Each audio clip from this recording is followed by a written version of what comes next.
Unit 1. Hibernation. Some animals in cold climates hibernate. This means that they spend the winter months in a very long and deep sleep. Many animals find shelter underground.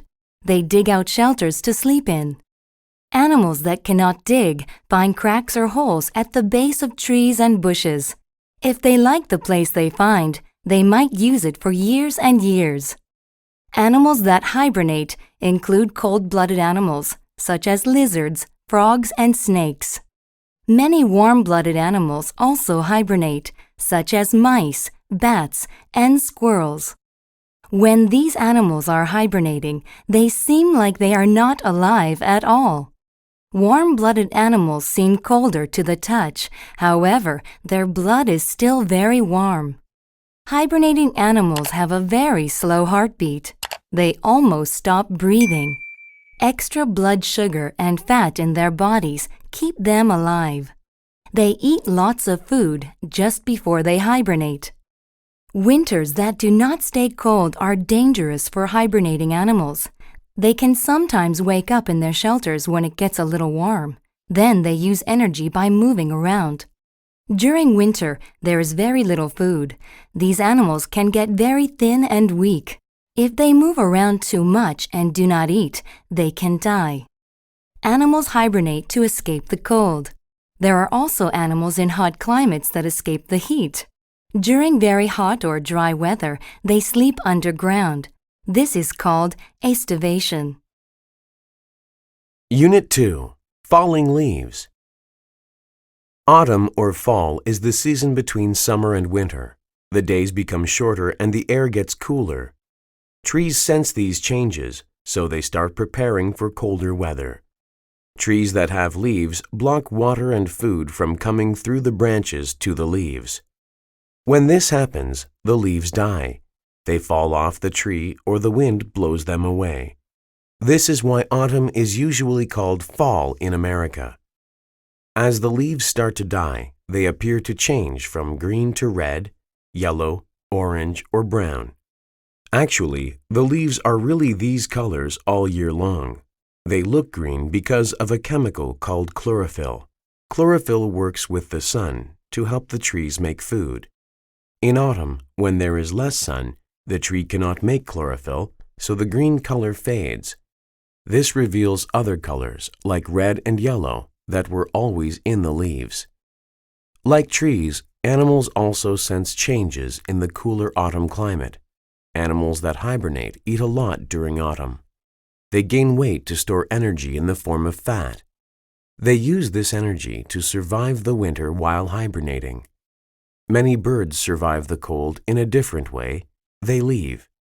Each year, many birds migrate south to warmer climates during autumn. They migrate north again in the spring. Not a bad idea if you ask me. After all, who would refuse a midwinter trip to sunny Thailand? Unit 3. How the dinosaurs disappeared. The death of the dinosaurs is a great mystery. About 65 million years ago, dinosaurs lived all over the earth. They had existed for nearly 200 million years. Suddenly, they all became extinct. Many scientists believe that the dinosaurs were killed by a large meteor. They think that this meteor was about 6 to 12 miles wide. It crashed into southern Mexico and made a hole about 130 miles wide. The crash threw dust and dirt into the sky. Dust clouds darkened the Earth's atmosphere. The crash caused fires, earthquakes, and tidal waves. The plants were killed.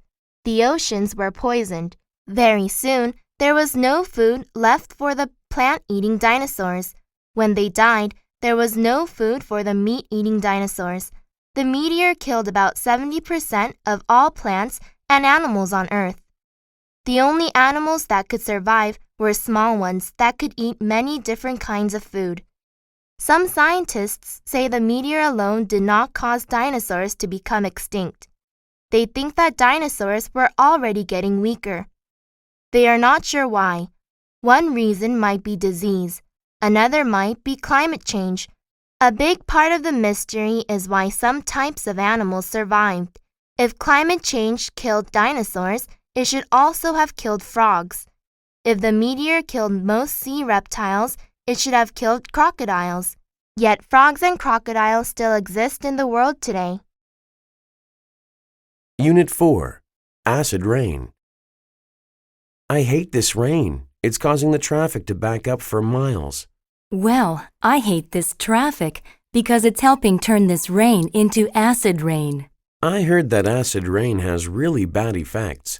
Doesn't it cause cancer and brain damage, and even Alzheimer's disease? It definitely can, but the major thing it does is cause breathing problems. The acid in the rain comes from smoke and gases that are given off by cars and factories. It's like riding your bike behind a bus that's showering you with its exhaust fumes. Oh, I was reading something about that the other day. It said there's too much sulfur in the air and that it's killing thousands of people every year. Yes, sulfur is the major element in factory and car exhaust. It combines with oxygen and nitrogen in the air to become the acid in acid rain. This stuff doesn't just kill us, you know. It also kills trees and lakes and animals. The acid soaks into the plants and animals so that anyone who eats the plants and animals is also eating the acid.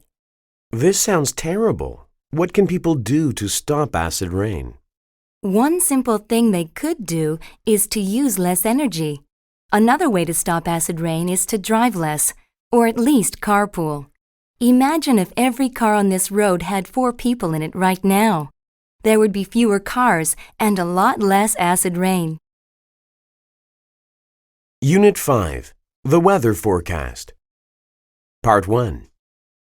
And now, over to Barry with our weather forecast for this weekend. How's it looking for this weekend, Barry? Speaking for myself, I know I'm looking forward to clear skies. The past 2 weeks have been even rainier than usual for Seattle. Well, Sue, residents of Seattle will be happy to hear that this rainy spell we've been having is finally coming to an end. Although we've seen occasional showers today, by tonight things should dry out and Friday morning should be clear and sunny.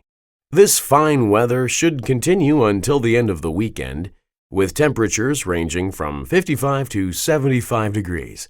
So everyone can put away those umbrellas. Back to you, Sue. Thank you, Barry.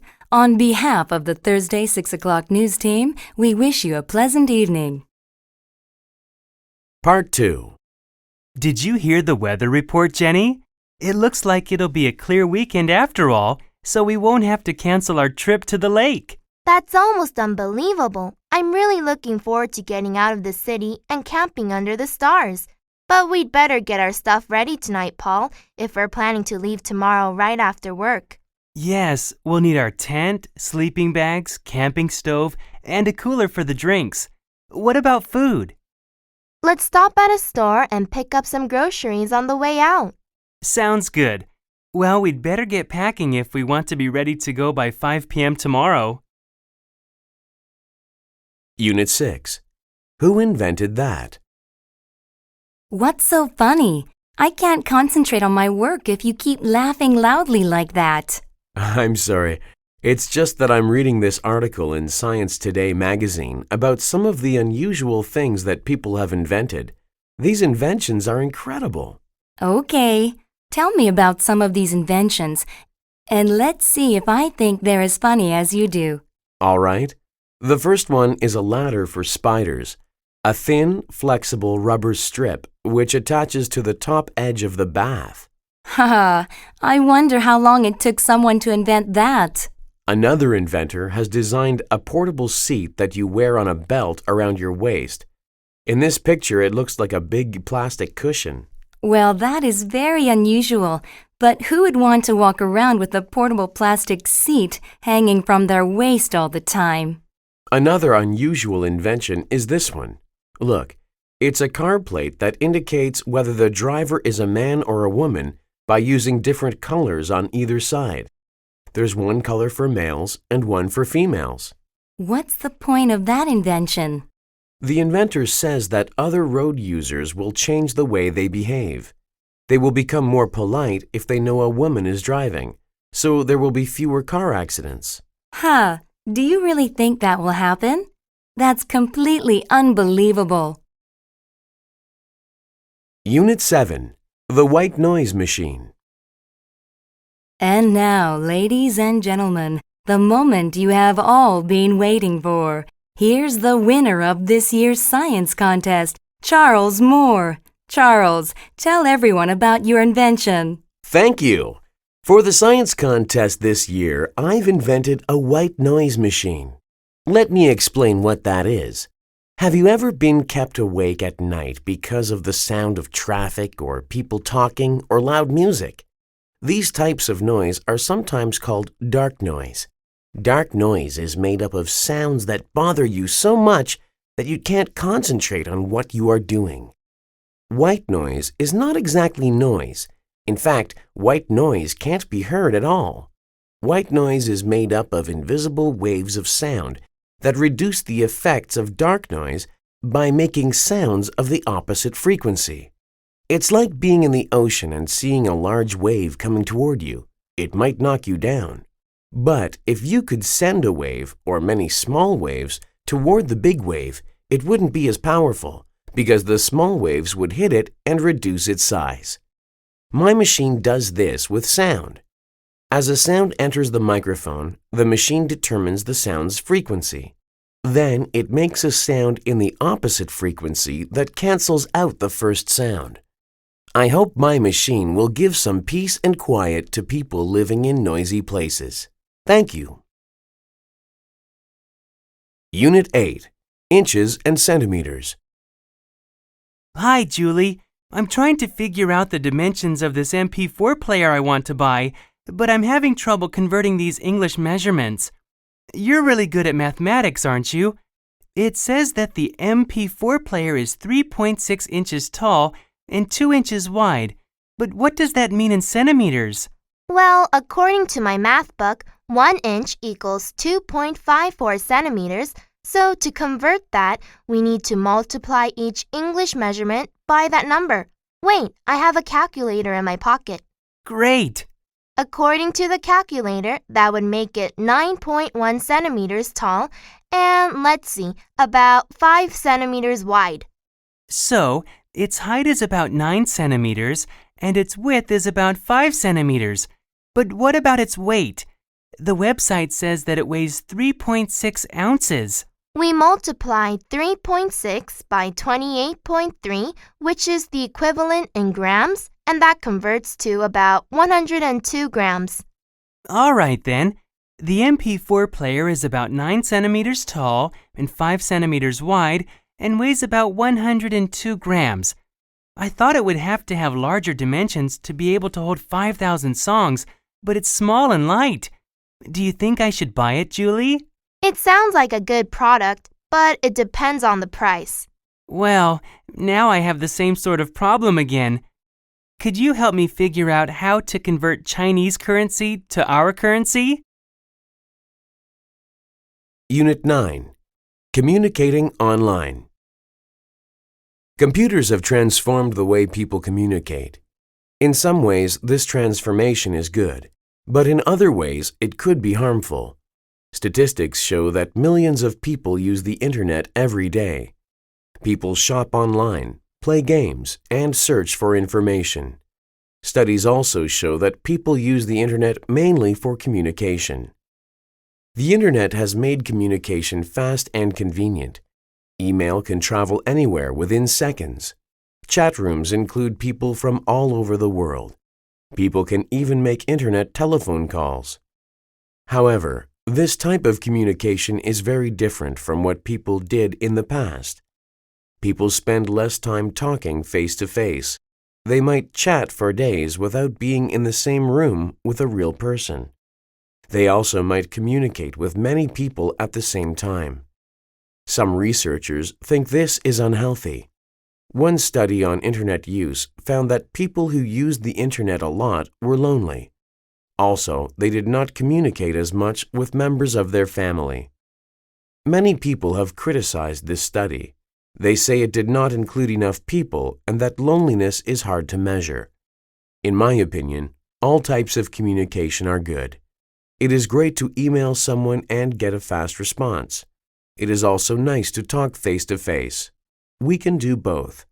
The internet is a fantastic tool. We should use it wisely to benefit from it. Unit 10. Science for Girls. Hi, my name is Sandy. Welcome to physics, my favorite class. Although there are 30 students in our class, only 6 of us are girls. Most of my friends don't like science as much as I do. They are convinced that science and mathematics are boys' subjects. They say that boys learn about science and mathematics by playing with toys like building blocks, racing cars, and simple machines, while girls play with toys like dolls and tea sets. They say their parents didn't do science experiments with them or encourage them to learn math. Well, that wasn't the case with me. I played with dolls too, but my parents also built up my confidence in science and math. They used long plastic rods, which are like sticks, to help me learn addition, subtraction, multiplication, and division. For my 8th birthday, they gave me a kids' chemistry set, which helped me do all sorts of cool experiments. Whenever we went to the park, my parents asked me different questions about the plants and animals that we saw. When we got home, we looked up the answers together. In school, my teachers were surprised. They were used to boys giving all the answers in science class. They were impressed with my science exam scores. I have lots of confidence in myself. I know that boys are not smarter than girls in science and math classes. I just wish I could convince my friends. Unit 11. On Stage. Love, hate, death. These things are at the heart of Shakespeare's famous tragedy, Romeo and Juliet. The St. Stephen's High School Drama Club performed this play last weekend. Romeo and Juliet is the story of 2 families, the Capulets and the Montagues, who are bitter enemies. Tragedy follows when the son of one falls in love with the daughter of the other. The play is set in Verona, Italy, in the late 16th century. Alison Bourne played Juliet, Capulet's beautiful young daughter. She showed the mixed emotions Juliet felt after secretly marrying the son of her family's most hated enemy. At times, she was happy, and at times, she was afraid. David Taylor played Romeo, Montague's son. He put on a good performance despite having a head cold. His lines were said with great feeling in a clear voice. Eric Parker was the perfect Tybalt, dark and angry. Maggie Jones played the nurse. She acted the part of a gossipy old woman very well.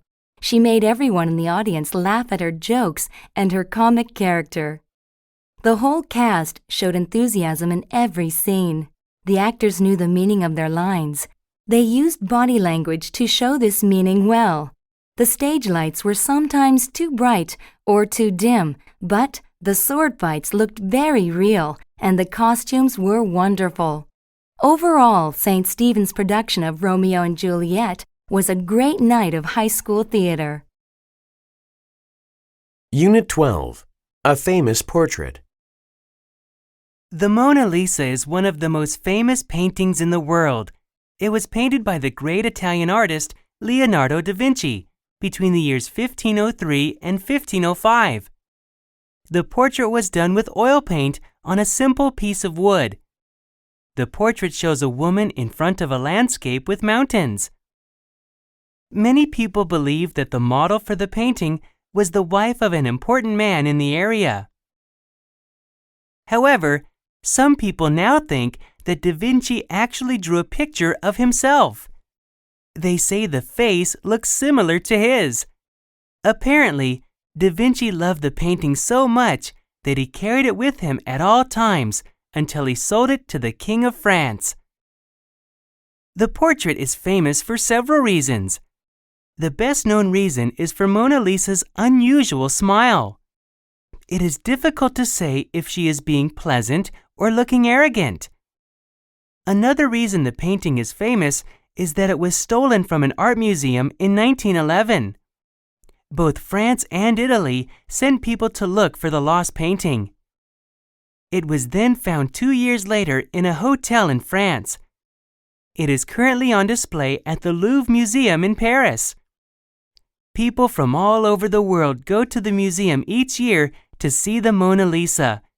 In fact, the painting has so much appeal today that it has been copied many times.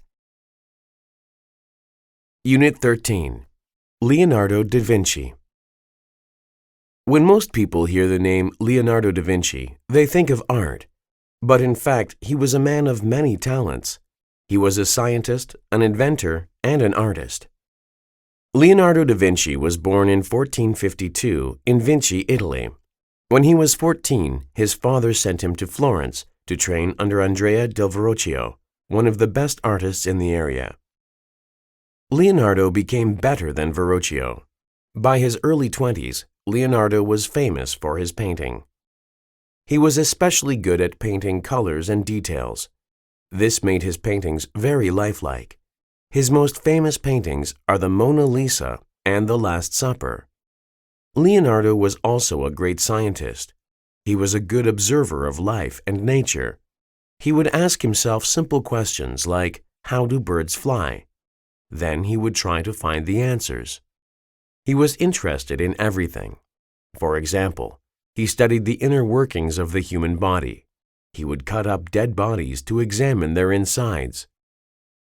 Leonardo was also a talented inventor. He believed that by understanding how each part of a machine worked, the parts could be changed and combined in different ways to make new machines. Using his artistic talent, Leonardo drew pictures of many inventions. However, few of them were built and tested during his lifetime. For example, his parachute wasn't built until 1783. Also, his war tank wasn't used until World War I in 1917. Unit 14. Ludwig van Beethoven. Ludwig van Beethoven was a musical genius. He composed hundreds of songs in his lifetime. The first 4 notes of his Fifth Symphony, bum bum bum bum, are the most famous in the world. These notes are played on a trombone. Beethoven was the first composer to use trombones in a symphony. A symphony is a very complex and beautiful song. Beethoven wrote 9 symphonies in all. He said that he first composed symphonies in his head. He heard the part for every instrument in his mind before he wrote the first note on paper. Beethoven was born in 1770 in Bonn, Germany. His birthday was probably in December. Nobody is sure. He gave his first public performance at age 7. He wrote his first composition before he was 12. Sadly, at the age of 28, he started to go deaf. But he continued to compose music and to lead the orchestra. He never got married.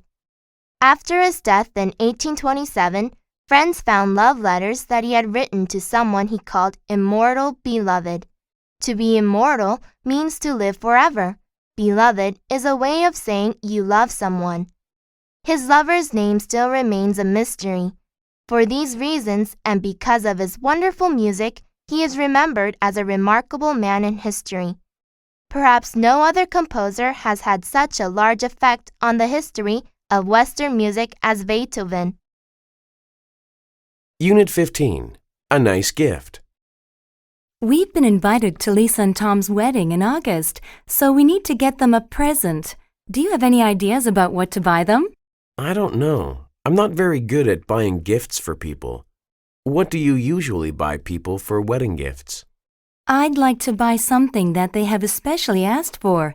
Most couples who are getting married go to several department stores and make a list of what they would like, and the stores put the list into a computer system. Then you can go and print out the list and choose something that they would like. Are Lisa and Tom registered somewhere? Yes, they are registered at 2 department stores. I've already printed out their list from one store. What have they asked for? Well, they have asked for different things for their new house. They would like towels, linens, decorations for the house, small appliances for the kitchen, china, silverware, crystal glasses, garden tools, and a patio set. Wow, that's a lot of stuff. How should we decide what to get them? They have listed a coffee maker as one of the things they want, so why don't we buy them a nice coffee maker? Okay, how much is it? It's $40. Maybe we could get them some nice coffee cups and some coffee to go with it. That's a great idea. I think that will make a lovely wedding present.